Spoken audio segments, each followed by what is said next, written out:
የትኛውንም ያህል ጠላት ሊያፋጭ ይችላል።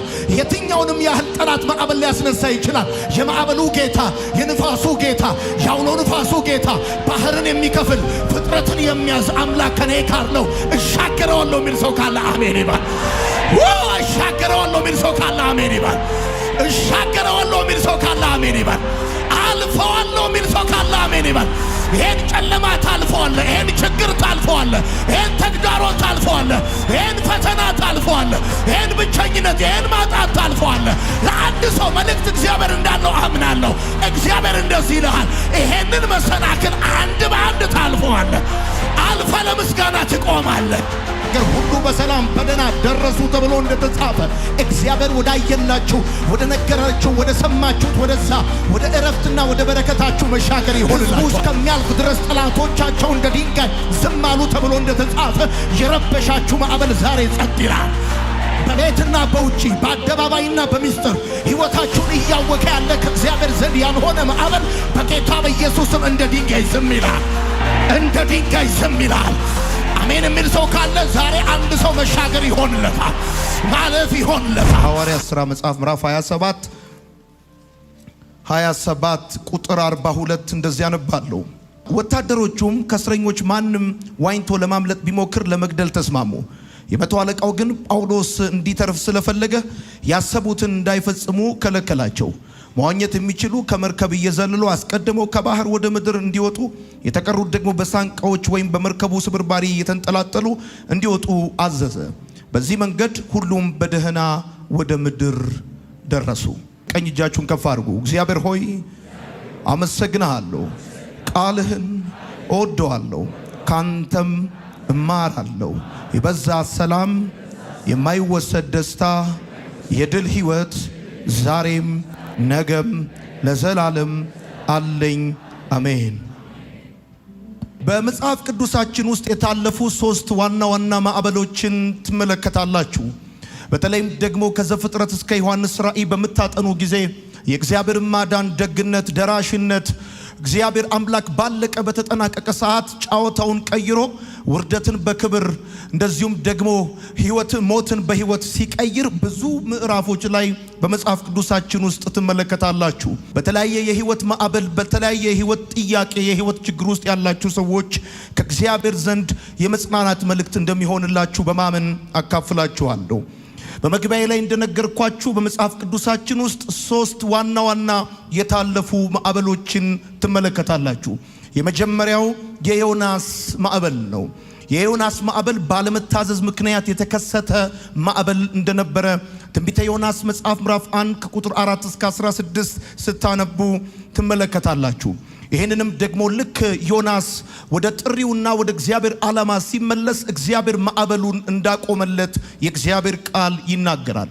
ሁለተኛው ማዕበል የኢየሱስ ማዕበል ነው። ይሄኛው ማዕበል ደግሞ ጌታ ኢየሱስ የእግዚአብሔርን ፍቃድ እያከናወነ እየፈጸመ የተከሰተ ማዕበል ነው። ጌታ ኢየሱስ ይህንንም ማዕበል እንደዚሁም ደግሞ በመታመንና በመገሰጽ እንዳለፈው የእግዚአብሔር ቃል በማቴዎስ ወንጌል መጽሐፍ ምዕራፍ 8 ከቁጥር 23 እስከ 27 ላይ ይነግረናል። ወዳጆቼ ሶስተኛው በመጽሐፍ ቅዱሳችን ውስጥ የምትመለከቱት የታለፈ ማዕበል የጳውሎስ ማዕበል ነው። ሐዋርያው ጳውሎስ የገጠመው ማዕበል ዋነኛ ማዕበሉ የተከሰተበት ምክንያት በሌሎች ሰዎች ስህተት ምክንያት እንደሆነ የእግዚአብሔር ቃል ይነግረናል። ሐዋርያው ጳውሎስ በሌሎች ሰዎች ምክንያት የገጠመውን ማዕበል በመዋኘትና በመጽናት እንዳለፈው በሐዋርያት ሥራ መጽሐፍ ምዕራፍ 27 ላይ ስታነቡ ትመለከታላችሁ። አሁን ከዚህ በፊት በነገርኳችሁ በእነዚህ ሶስት የማዕበል አይነቶች ውስጥ የምትመለከቱት በተለይ ማዕበል ብዬ ስናገር የሕይወት ችግር ማለቴ ነው። በዚህ ላላችሁ ቅዱሳን ይህን መልእክት ለምትከታተሉ ወገኖች፣ ስለዚህ እነዚህን ሶስት ማዕበሎች ስትመለከቱ ማዕበል ወደ ሕይወታችን፣ የሕይወት ችግር ወደ ሕይወታችን፣ ፈተና ወደ ሕይወታችን የሚመጣባቸው ሶስት የተለያዩ መንገዶች እንዳሉ ታስተውላላችሁ። የመጀመሪያው ለእግዚአብሔር ጥሪና ለእግዚአብሔር ዓላማ ባለመታዘዝ ከእግዚአብሔር መንገድ በተቃራኒ በመሄድ ማዕበል ወደ ሕይወታችን ሊመጣ ይችላል። ሁለተኛው ደግሞ የእግዚአብሔርን ፍቃድ እየፈጸመን እያገለገልን እንደ ፍቃዱ እንደ ሐሳቡ እየተራመድን ከጠላት ዘንድ ማዕበል ሊነሳብን እንደሚችል የእግዚአብሔር ቃል ይነግረናል። ሶስተኛው ደግሞ ከኛ ጋር ካሉ የተሳሳቱ ሰዎች የተነሳ ማዕበል በህይወታችን ሊገጥመን ይችላል። እነዚህን ሶስት ማዕበሎች ስትመለከቱ የመጀመሪያውን ባለመታዘዝ ምክንያት የመጣበትን ማዕበል ዮናስ ያለፈው በመታዘዝና ወደ እግዚአብሔር ዓላማ በመመለስ እንደሆነ የእግዚአብሔር ቃል ይነግራቸዋል። ኢየሱስ የገጠመውን ማዕበል ደግሞ የተሻገረው በመታመንና በመገሰጽ ነው። ስለዚህ ዛሬ ማታ አንዳንድ ማዕበሎቻችሁ ይገሰጻሉ፣ በጌታ በኢየሱስ ስም ጸጥ ረጭ ይላሉ። የመጽናናት ቃል ትንቢታዊ ቃል እንደሚሰማ ሰው ከእግዚአብሔር ዘንድ አንድ ነገር ሊሆንለት እንዳለ ሰው በደንብ አርጋችሁ አሜን ባሉ። በአንዳንዶቻችሁ ላይ የጽናት መንፈስ የሚያጸና የዲተርሚኔሽን ስፒሪት አሁን እንደነገርኳችሁ በተሳሳቱ ሰዎች ምክንያት በሌሎች ሰዎች ስህተት ምክንያት ማዕበል የገጠማችሁ ሰዎች ጳውሎስ ያንን ማዕበል ያለፈው በተአምራት አይደለም በመጽናትና በመዋኘት እንደሆነ ከእግዚአብሔር ዘንድ አቅምና ጸጋን በመቀበል እንደሆነ ልክ እንደዚሁ አንዳንዶቻችሁ በሚቀጥሉት ወራቶች የደነገጣችሁበት ያስፈራችሁን ማዕበል አቋርጣችሁ ትሻገራላችሁ። ኢየሱስ ጌታ። በእነዚህ በሶስት ሐሳቦች ላይ ቆመን ነው የእግዚአብሔርን ቃል የምንካፈለው። የዮናስ ማዕበሉን ታልፈዋል። መጽሐፍ ቅዱስ የታለፉት ሶስት አይነት ማዕበሎች እንደሚናገሩ ነግሬሃለሁ። ዮናስ ማዕበሉን አልፎታል፣ ኢየሱስ አልፎታል፣ ጳውሎስ አልፎታል። የመጀመሪያ የዮናስ ማዕበል ነው። ወዳጆቼ የሁላችንም ማዕበል አንድ አይነት አይደለም። ማዕበል ብየስል የህይወት ችግር ማለቴ እንደሆነ እንዲታወቅልኝ ይፈልጋሉ። ብዙውን ጊዜ የህይወታችንን ማዕበል ለሰይጣን ነው የምንሰጠው። ምን ማለት ነው? የህይወታችን ማዕበል ተጠያቂውን ሰይጣን ነው የምናደርገው። ነገር ግን ወዳጆቼ በራሳችን የተሳሳቱ ውሳኔዎች ምክንያት በህይወታችን ላይ ማዕበል የምንጠራበት ማዕበል የምናስነሳበት ጊዜ በጣም ብዙ ነው። ዮናስ ኃጢአት በማድረግ አልነበረም የተሳሳተው። ልብ ብላችሁ እንድትሰሙኝ ይፈልጋለሁ ወዳጆቼ። ዮናስ ኃጢአት በማድረግ በመጠጣት ዝሙት በማድረግ የተለያየ የአመጽ መንገድ በመሄድ አይደለም ዮናስ የተሳሳተው። ለእግዚአብሔር ጥሪ ባለመታዘዝ ከእግዚአብሔር ጋር ወደ ተቃራኒ አቅጣጫ ከእግዚአብሔር ሐሳብ ጋር ባለመስማማቱ ምክንያት ነው ዮናስ በህይወቱ ላይ ማዕበል የመጣበት። ከዚህ የተነሳ እግዚአብሔር አምላክ ዮናስን ለመቅጣት ሳይሆን ዮናስን ለማዞር ማዕበል አመጣበት። አንዳንዶቻችሁ የመጣባችሁ የሰሞኑ ተግዳሮት እናንተን ለመቅጣት እናንተን ለመስበር እናንተን ለመቅበር አይደለም፣ እናንተን ለማዞር ወደ ሐሳቡ ወደ ፕሮግራሙ ወደ ልጅነታችሁ ጥሪ እግዚአብሔር ወዳየላችሁ ዴስቲኒ እናንተን ለማዞር ነው ይሄ ማዕበል። ስራውን ሲጨርስ አልፏችሁ ይሄዳል፣ እናንተም ታልፉታላችሁ። እግዚአብሔር ደግሞ ዛሬ የሚነግራችሁ ነገር ምንድነው? እግዚአብሔር ወደ ዮናስ ማዕበል ያመጣው ሊቀጣው አይደለም፣ ሊያዞረው ፈልጎ ነው። ወዳጆቼ እንደ ክርስቲያን ዓላማችን መሆን ያለበት ኃጢአትን አለማድረግ ብቻ ሳይሆን እግዚአብሔርንም ማስደሰት ነው፣ እግዚአብሔርንም መታዘዝ ነው። እግዚአብሔር ከኃጢአት እንድትርቁ ብቻ አይደለም፣ በፍቃዱ መካከል እንድትኖሩ ዓላማውን እንድትሰሩ ይፈልጋል። የእግዚአብሔር ዋንኛ ሐሳብ እሱ ነው። ኃጢአትን አለማድረጋችሁ ጥሩ ሆኖ እያለ ነገር ግን ኃጢአትን አለማድረግ ብቻውን ደግሞ በቂ አይደለም። እግዚአብሔር በምድር ላይ ኃጢአትን ሳታረጉ ብቻ ሳይሆን እንድትኖሩ የሚፈልገው በፍቃዱ መካከል እንድትኖሩ ዓላማውን እንድትፈጽሙ እሱን እንድትታዘዙ የእግዚአብሔር ቃል ይነግራቸዋል። መጽሐፍ ቅዱስ ሲነግረን ዮናስ ከእግዚአብሔር ፊት ሸሸ፣ ከእግዚአብሔር ፊት ሄደ ብሎ ይናገራል። ወዳጆቼ ከእግዚአብሔር ጥሪና ዓላማ በሸሻችሁ ቁጥር የምትገቡት ወደ ሀብት ውስጥ ሳይሆን ወደ ማዕበል ውስጥ ነው የምትገቡት። አሜሪካ የምትገቡት ወይ ደግሞ የሆነ ብልጽግና ውስጥ እንዳይመስላችሁ። በረከታችሁ ስኬታችሁ ያለው እግዚአብሔር ለእናንተ ባየላችሁ ፕሮግራም ውስጥ ጥሪ ውስጥ ዓላማ ውስጥ ነው እንጂ ከዛ በራቃችሁ ቁጥር የምትገቡት ትዳር ውስጥ አይደለም፣ ጉድጓድ ውስጥ ነው። ከእግዚአብሔር ጥሪና ዓላማ ርቃችሁ የምትገቡበት ትዳር እሱ ህይወት አይደለም፣ ቤት አይደለም ይሆንላችሁ፣ መቃብር ነው የሆነው። ሀብት አይደለም የሚሆነው፣ የህይወት ችግር የህይወት ሰቆቃ ነው የሚሆነው። ስለዚህ ህይወታችሁን አንድም በዋንኛነት ለኢየሱስ እንድትሰጡ፣ ሁለትም ደግሞ ጌታ ኢየሱስን እንደ ግል አዳኛችሁ አድርጋችሁ ከተቀበላችሁ በኋላ ኢየሱስን እንደ ግል አዳኛችሁ አድርጋችሁ መቀበላችሁ ብቻውን በቂ አይደለም። ህይወታችሁ ለኢየሱስ ብቻ ሳይሆን መስጠት ያለባችሁ፣ በሁለተኛ ደረጃ ህይወታችሁን ለእግዚአብሔር ዓላማ መስጠት አለባችሁ። ስለዚህ ከእግዚአብሔር ዓላማ በመሸሽ ከእግዚአብሔር ፍቃድ በመውጣት ምክንያት የመጣብን ማዕበል የምታልፈው ለእግዚአብሔር በመታዘዝ እሺ በማለት ከዓላማው ጋር በመስማማት። ማዕበሉን ታልፈዋለህ ብዬ ስልህ ማዕበሉን ገስጾልህ ብቻ ሳይሆን አንተ እየሄድክበት ካለው ከእግዚአብሔር ዓላማ ውጪ ከሆነ የህይወት መንገድ ተገስጸህም ነው የምታልፈው። ምክንያቱም አንዳንዱ የህይወት ዓላማና ተግዳሮት አንተን መቅጣት ሳይሆን ዓላማው አንተን ወደ እግዚአብሔር ዓላማና ፍቃድ ማዞር ነው። ፊትህን ማስተካከል ነው። አንተን መመለስ ነው። የሚያምርብህ እግዚአብሔር ባየልህ ቦታ ነው። የሚያምርብህ ድል ያለው ክብር ያለው እግዚአብሔር ባየልህ ቦታ ነው። እውነቴን ነው የምነግራችሁ። ዛሬ እየከበዳችሁ የገፋችሁት ነገር ግን ክብር ያለበትና ሞገስ ያለበት የእግዚአብሔር እቅድ ተመልሶ በጌታ በኢየሱስ ስም የእናንተ መታወቂያ ይሆናል። ጩሁና አሜን በለኝ። ዋጋ ወደምታወጣበት፣ ክብር ወደምታይበት፣ ሞገስ ወደምታገኝበት፣ ፍሬ ወደምታገኝበት እግዚአብሔር ወዳየልህ ወደዛ ስፍራ ዛሬ ማታ መመለስ ይሆንልሃል። እውነቴን ነው የምነግርህ። ያለ ቦታ መሆንን እኔ አውቀዋለሁ። ያለ ቦታ መሆንን ከቅባት ውጪ ከጥሪ ውጪ እግዚአብሔር ካየልህ እግዚአብሔር ከነገረልህ ከዛ ስፍራ ውጪ መኖርን አውቀዋለሁ። ይገርማል። እዛ ሁኔታው ስትሆን እየቻልክ አትችልም፣ እያወቅህ አታውቅም።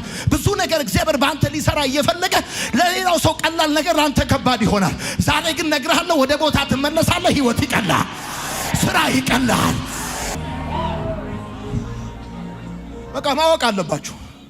በነገራችን ላይ ከእግዚአብሔር ጥሪና ዓላማ በመሸሽ ለእግዚአብሔር ባለመታዘዝ የመጣብህን ማዕበል አቅጣጫ ቀይራ አይሸውደውም። ቸርች ቀይራ አይሸውደውም። ከተማ ቀይራ አይሸውደውም። ይገርማል።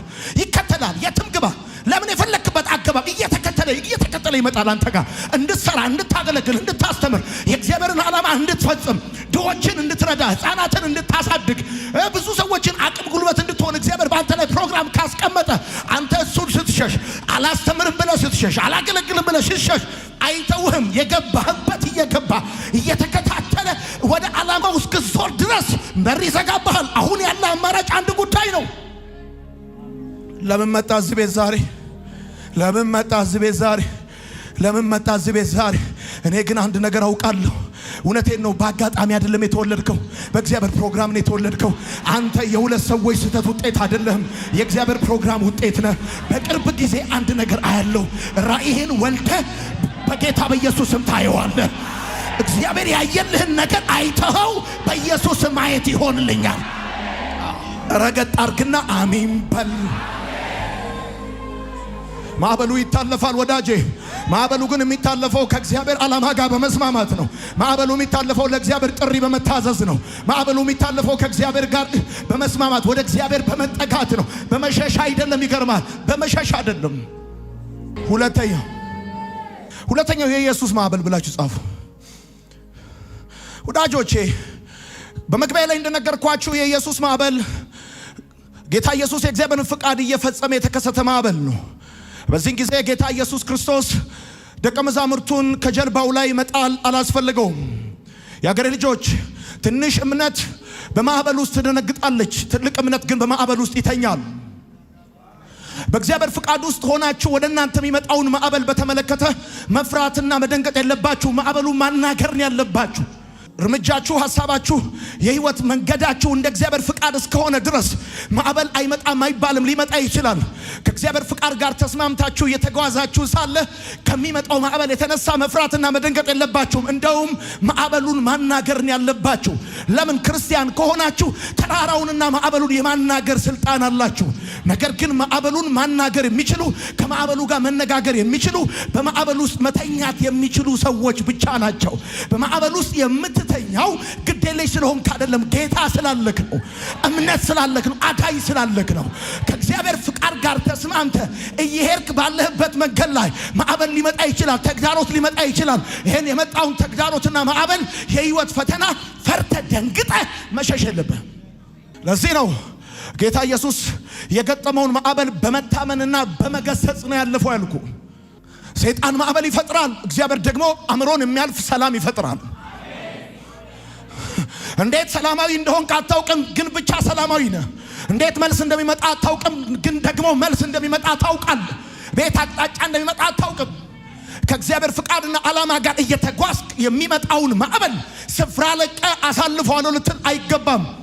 እሱ ነው ስፍራ የሚለቀው፣ አንተ ስፍራ አትለቅም። እሱ ነው ማነጋገር ያለብህ ወዳጄ። እና ነገርኩ፣ ትንሽ እምነት በማዕበል ውስጥ ይደነግጣል። ማዕበል ሊመጣ ይችላል፣ እንዳደነግጥ። ወሬ ሊነሳ ይችላል፣ የተለያየ አድማ ሊደረግብህ ይችላል። ሳንገለው አንተኛም ብለው ሊማማሉ ይችላሉ። ሳናዋርደው ሳናቆመው ብለው ሊሉ ይችላሉ። አንተ ግን ፈጽሞ ግራ ልትጋባና ልትፈራ አይገባም። ይልቁኑ እንደውም በእግዚአብሔር ቃል ላይ ባለ እምነት ተነሳና ገስጸው። ይገርማል የእግዚአብሔር ቃል እንደሚናገር ሕዝቡ እስከሚያልፍ ድረስ ጠላቶቻቸውን እንደ ድንጋይ ዝም አደረገላቸው ተብሎ እንደተጻፈ ነግርሃለሁ።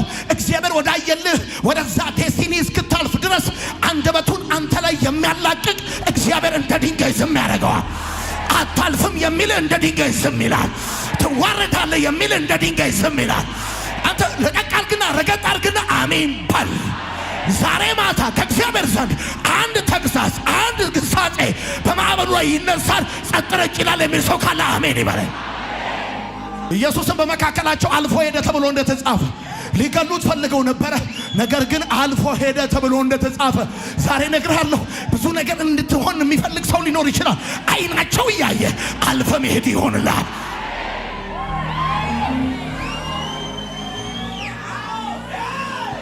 ማዕበሉን ታልፈዋለህ ብዬ ስልህ ከእግዚአብሔር ዓላማ ጋር ባለመስማማት ምክንያት የመጣብን ማዕበል በመመለስና በመታዘዝ እንደ እግዚአብሔር ፍቃድ እየተጓዝክ የመጣብን ማዕበል ደግሞ ገስጸው እግዚአብሔር ላይ ባለ እምነት ተደግፈ። እቺ ማነች? በውዷ ላይ እንደተደገፈች ኢየሱስ ጌታ ነው። ያለመናወጥ ልክ መርዶክዮስ እንደተቀመጠ አንድ መንፈስ ያለው ታውቃላችሁ። ከዚህ ቃል በኋላ በብዙዎቻችሁ ላይ የሚሆነው መንፈስ ምንድነው ታውቃላችሁ? whatever it comes ምንም ነገር ይምጣ የማይናወጥ መንፈስ በጌታ በኢየሱስም ያገኛል። አንተ አሜን በል በደንብ አድርገህ። ስፍራህን እንዳትለቅ የሚያደርግ መንፈስ፣ የማይናወጥ መንፈስ፣ በገዢዎች ፊት የማይናወጥ፣ በአለቆች ፊት የማይናወጥ አንተ አሜን በል። ሚስማር በተመታ ቁጥር እንደሚጠብቅ የተነሳብህ ማዕበል እያጠበቀ መሰረት ስር እየሰደደ እንዲሄድ የሚያደርግ እውነቴን ነው። ገለባ እንዳለው ውስጥ መልእክት እንዳለ ፕሮግራም እንዳለ በእግዚአብሔር ቅባት እንደከበድክ እውነቴን ነው። ታልፈዋለህ ይሄን ማዕበል አሁን ያለውን ተግዳሮት ታልፈዋለህ። እንደዚህ ነው የሚሆነው። እንዴት ብለህ ካልከኝ ሰው መኪና ሲነዳ ከፊት ለፊቱ ያለውን ተራራ በተጠጋው ቁጥር ተራራው እየቀነሰ እንደሚመጣ በሄደ ቁጥር ወደ ኋላው እንደሚሆን እኔ በእግዚአብሔር መንፈስ ሆኜ እነግርሃለሁ። ዛሬ ከፊት ለፊት ትልቅ መስሎ የታየ ነገር ካለፍከው በኋላ ከኋላ ይሆናል። ወደፊት ትሄዳለህ፣ ከኋላ ይሆናል። አሁን ከፊት የቆመ ከኋላ ይሆናል። ዛሬ ያስጨነቀ ነገር እንደ ገለባ ይበተናል። ሶስተኛው የጳውሎስ ማዕበል። ወዳጆቼ የጳውሎስን ማዕበል በተመለከተ መነሻዬ ላይ እንደነገርኳችሁ የታለፉ ሶስት የማዕበል አይነቶች አሉ። አንዱ የዮናስ ነው፣ ለእግዚአብሔር ጥሪና ዓላማ ባለመታዘዝ። ሁለተኛው የኢየሱስ ማዕበል ነው፣ የእግዚአብሔርን ፍቃድ እየፈጸመ የተከሰተ ማዕበል ነው። ሶስተኛው የታለፈ ማዕበል የጳውሎስ ማዕበል ነው። አንዳንድ ሰዎች በማዕበል ውስጥ የሚገኙት የተሳሳቱ ሰዎች በጀልባቸው ውስጥ ስላሉ ነው። አንዳንድ ሰዎች በማዕበል ውስጥ የሚገኙት ወይም አንዳንድ ሰዎች በማዕበል ውስጥ የሚሆኑት የተሳሳቱ ሰዎች በጀልባቸው ውስጥ ስላሉ ነው።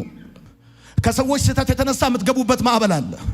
የተሳሳቱ ሮንግ ሰዎች በህይወታችሁ ሲሆኑ ማዕበል ውስጥ ትገባላችሁ። ልክ እንደ ጳውሎስ። በጳውሎስ ላይ የደረሰው ማዕበል እምነት የማጣት ውጤት አይደለም። ከእግዚአብሔር ዓላማ የመዞር ወይም ደግሞ ለእግዚአብሔር ጥሪና ዓላማ ያለመታዘዝ ውጤት አይደለም። የተሳሳቱ ሰዎች በጳውሎስ ጀልባ ውስጥ ስለነበሩ የተነሳ ማዕበል ነው። ዳመና ሆኗል ማለት ፀሐይ ጠፍቷል ማለት እንዳልሆነ፣ ማዕበል አለ ማለት እግዚአብሔር የለም ማለት እንዳልሆነ ወቅ። በማዕበል ውስጥ ስትሆን እግዚአብሔር ካንተ ጋር እንደሆነ ላይሰማ ይችላል። ማመን ያለብህ ግን ስሜትህን አይደለም፣ እግዚአብሔርን ነው፣ ቃሉን ነው፣ የነገረህን ነው ማመን ያለብህ። ጳውሎስ የተናገረው ነገር ትዝ ይበል። ሐዋርያት ሥራ መጽሐፍ ምዕራፍ 27 ላይ የእግዚአብሔር መልአክ አጠገቤ ቆሞ ይላል። አየህ፣ ማዕበል ውስጥ ነው ማለት፣ ጨለማ ውስጥ ነው ማለት፣ የህይወት ፈተና ውስጥ ነው ማለት እግዚአብሔር የለም ማለት አይደለም። ምናልባት በዚህ አይነት የህይወት ችግርና ፈተና ማዕበል ውስጥ ስትሆን እግዚአብሔር ካንተ ጋር እንደሆነ ላይሰማ ይችላል። ወዳጄ ዛሬ ደመና ሆኗል ማለት ፀሐይ ጠፍቷል ማለት እንዳልሆነ፣ ማዕበል ውስጥ ነህ ማለት እግዚአብሔር ካንተ ጋር አይደለም ማለት አይደለም። አንዳንዱን ማዕበል ወደ እግዚአብሔር ጥሪና ዓላማ ተመልሰ፣ ሌላኛው ማዕበል ደግሞ ተኝተህ ታልፈዋል። በህይወት ውስጥ ኪሳራ ማለት ምን ማለት እንደው ታውቃለህ? ያለ ቦታ መሆን ነው፣ ያለ ስፍራ መሆን ነው። እውነቴን አንዱ የኪሳራ አይነት ያለ ቦታ መሆን ነው። የእግዚአብሔር መንፈስ እንደዚህ ብለን ንገራቸው ይለኛል። በጣም ብዙ ሰዎች አላችሁ እግዚአብሔር ካየላችሁ ቦታ በተለያየ ምክንያት ገለል ብላችሁ ያላችሁ እግዚአብሔር እንደዚህ ይላችኋል፣ ዛሬ ወደዛ ወዳየሁላችሁ ቦታ እመልሳችኋለሁ፣ ወደ ትክክለኛው ቦታ እመልሳችኋለሁ። አንድ በረከት ልባርካችኋል። መሪ በሹፌር እጅ እንደሚያዝ በጌታ በኢየሱስም በሚቀጥለው ዘመን እግዚአብሔር ያየላችሁን መያዝ ይሆንላችኋል። በኢየሱስም መያዝ ይሆንላችኋል። በኢየሱስም ይሆንላችኋል። በጌታ በኢየሱስም ነገ ሲነጋ የሚቀጥለው ወር ባልተጠበቀ መንገድ በትክክለኛው ስፍራ ላይ ተመልሰ ጠላቶች ያዩዋል። ጩና በደንብ አድርጋ አሜን በል። ዛሬ እነግራለሁ፣ እግዚአብሔር ምስክሬ ነው። ማዕበሉን ያስነሳው ማንም ይሁን ማን ከዚህ ቀን ጀምሮ እንደ ድንጋይ ዝም ይላል፣ እንደ ድንጋይ ጸጥ ይላል። አሜን በል። እንደ ድንጋይ ጸጥ ይላል። ቢዝነስ ላይ የተነሳ ማዕበል ጸጥ ይላል። አገልግሎት ላይ የተነሳ ማዕበል ጸጥ ይላል። ቤትህ ላይ የተነሳ ማዕበል ጸጥ ይላል። አልፈ መሄድ ይሆንልሃል። ትሻገረዋለህ ብዬ ስልህ ከዚህ በፊት ማንም ባላለፈው መንገድ ታልፈዋለህ። በጌታ በኢየሱስም ታልፈዋለህ። ከዚህ በፊት ዘሮች ሄደው በማያውቁበት መንገድ ትሄዳለህ። በኢየሱስም ትሄዳለህ።